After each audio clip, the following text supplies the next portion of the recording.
When did gerrymandering, or the act of creating districts that strongly favor one political party or another, become important in American history? And the concept, the idea of gerrymandering comes from Elbridge Gerry, spelled the same, pronounced differently. I don't know why. But if you this is such a piece of trivia. But if you're driving in Cambridge, Massachusetts, near the BB&N school there on the river, that road is actually Gary's Landing Road. It's short, but your GPS will tell you it's Gary's Landing, and I think there's a sign for it. That's Elbridge Gerry, for whom we got the name gerrymandering. He didn't like it because, and it was called gerrymandering because the district that his political party drew looked like a salamander. So it's a combination of Gary and salamander. So we get gerrymander. That there was so what you see from that is there was always this idea of wiggling a bit to try and get a district that favored your side versus another. But what computers have done is they have enabled this sort of surgical gerrymandering to either crack or pack are the two major ways that you gerrymander. To crack a population is to say, and I'm going to say, use this as, I will say Democrats and Republicans, you could say oranges and apples or whatever, but you either take your opponents and you crack them. So if they have a majority, you break them apart and move them into districts so that they no longer have a majority, or you pack them. You take as many of your opponents as you possibly can and you shove them into one district. So yeah, they're going to go ahead and be able to elect somebody in their one district, but not in any of the other places where they might otherwise have been. So it's cracking and packing. And that really became the plan of the Republican Party in 2010. So what happened is this. In Reagan wins in 1980 and takes office in 1981 with this idea that you can cut taxes dramatically and still maintain services, because what he argued was that if you cut taxes, there would be such extraordinary investment, private investment in the economy, that the economy would grow hugely. And the taxes that remained on that economic growth would be enough to continue to power all the other ways that people wanted the government to act. And even when he talked about it, people thought it wasn't going to work. And if you're old enough to remember, the man who became his vice president, George H.W. Bush, called what he was talking about voodoo economics. That's what he meant. It's like, this doesn't work. This is voodoo economics. Well, in fact, it was voodoo economics. It's never actually worked. It never significantly goosed economic growth, and it never produced the kind of tax revenue it was supposed to. But it became sort of this article of faith among the Republicans that if you cut taxes, you were going to create economic growth that was going to make it possible to continue to have services, even though you weren't really taxing corporations and the very wealthy. And what's happened since 1981, between 1981 and 2021, more than $50 trillion moved from the bottom 90% of Americans to the top 1%.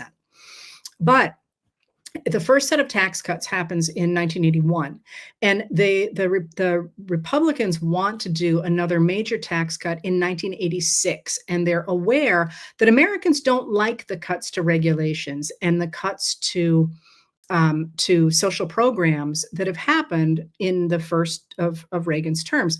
So in 1986, the Republican Party starts to manipulate the voters so that they can stay in power. And they're not hiding this. They talk about ballot integrity is what they talk about, but they also say that Democrats are cheating with voter fraud, that's how they're going to win, is through voter fraud.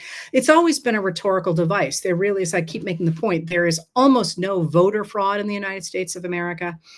There has traditionally been a lot of election fraud, which is when you try and steal an election by manipulating the way it works. So beginning in 86, they start to talk about ballot integrity, and they start to talk about knocking Democratic voters off the rolls, primarily Black voters. And we have this because there was a lawsuit, and all the in the discovery showed their memos to each other talking about this. And then they quickly realize that what they're doing is not popular. And after Clinton gets elected in 92, because we have the George H.W. Bush presidency, and he says, "Dudes, we gotta stop cutting taxes because look at the deficits, which have tripled under Reagan."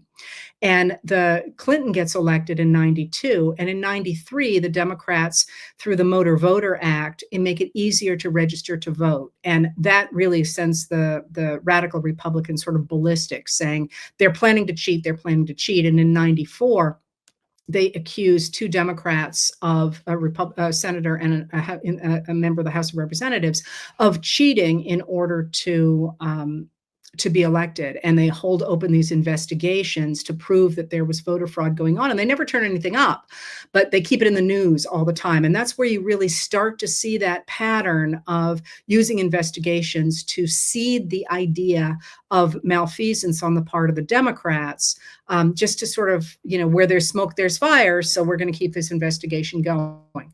But what happens is that you start to seed this idea. And then, of course, they impeach Clinton and expect that that's going to kill his candidacy, his presidency. And in fact, he's more powerful after the impeachment, more popular after the impeachment than he is before it. So anyway, they don't expect after the election of 2000, when you get George W. Bush, that Americans are ever going to go back to the Democrats, and they're really thinking that this is going to be a permanent Republican majority and so on. And then voters elect Barack Obama. And this is a crisis for the radical Republican Party in a number of different ways. But one of the ways in which it is a huge crisis is that they really thought they had a permanent lock on the presidency. And even to the point that, the George W. Bush in 2000 didn't win the majority of the popular vote, but they had the popular vote through the they had the Electoral College. It's very hot here. And that, of course, that election that gave the presidency to George W. Bush is thanks to Florida, where more than 1,000 people had been kicked off the rolls between 1998 and 2000, in addition to the hanging chads and so on and so forth. But anyway, Obama gets elected, and this is a huge crisis. So Obama gets elected in 2008, takes office in 2009. And what the Republicans say then, and I keep emphasizing that these are not traditional Republicans. These are not George H.W. Bush Republicans, certainly not Eisenhower Republicans. These are the radicals who took over the party. In 2010, they go to their donors and they say, we can make sure that we continue to maintain control of Congress, even if we're going to lose the White House on occasion. And they do it through something called Operation Red Map. And it stands for, its operation is a normal kind of capitalization, but Red Map is all caps. And it stands for the Republican Redistricting Majority Project, Operation Red Map. And what they do is they make sure that the Republicans pour money into state legislatures in 2010. And this would be North Carolina and Michigan and Kansas and Ohio, and there's a lot of them. And what they do is North Carolina, did I say that one? They take those states that are purple states, and they guarantee that there is a Republican majority in the legislature for the 2010 redistricting.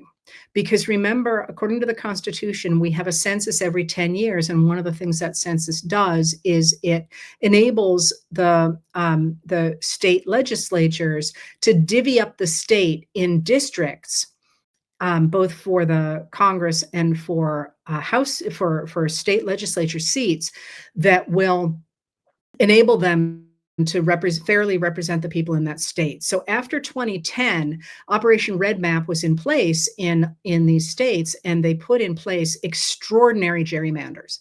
So states like North Carolina, which is really purple. North Carolina is just pretty much 50-50 of a state. The Republicans could get the vast majority of the seats because of redistricting. So it's a very long way to answer the idea that it was really 2010 when it goes off the charts, and it's been a long time sort of clawing that back in a number of states. But one of the things in those states is that nobody likes this except the people who get elected under it. Quite literally, even the Republicans who are advantaged by this, most of them don't want it either, because what it does is it means that in a district like Marjorie Taylor Greene's or Lauren Boebert's in Colorado, I'm sorry. Um, the people, yeah, those might be Republican districts for sure, but in the Republicans who live there don't want to be represented by a wacko. They want somebody who shares their principles.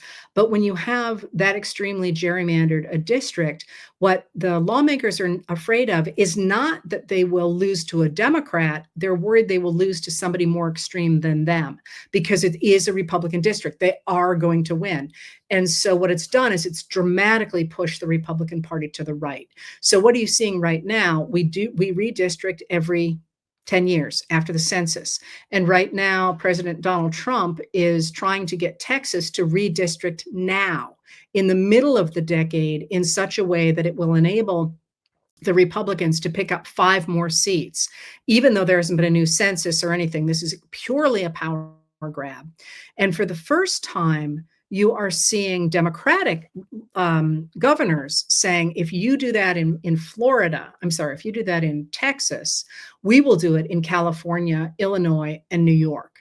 And we're gonna get rid of everything you can accomplish with these gerrymanders. And I will point out that at least one of the gerrymanders that was in place in 2024, I'm confused about what year we're in, was illegal, was found to be illegal, and the courts let it stay in place until after the election. And without those gerrymanders in those states, the Republicans would not have control of the House of Representatives. So it matters. Senate's different, remember, because that's a statewide election.